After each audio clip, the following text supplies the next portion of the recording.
Hello all, in this video I'm going to show you how to link a document in a Word file. I have my Word file named testing and I'm going to link my pictogram, which is an Excel file. Okay. For that you have to go to your Word file and write something. Here is my data set.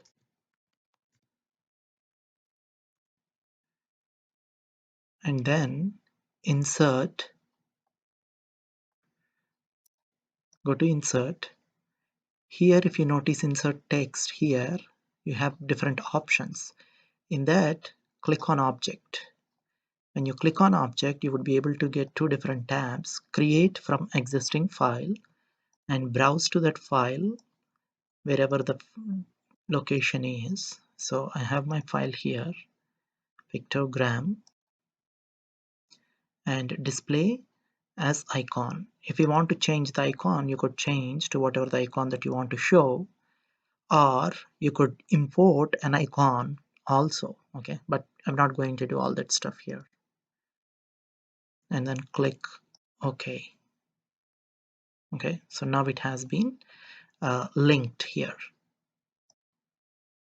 Save, and you could open, and you could see whatever the text file that you have here or the Excel data that you have here. Okay, thanks for watching.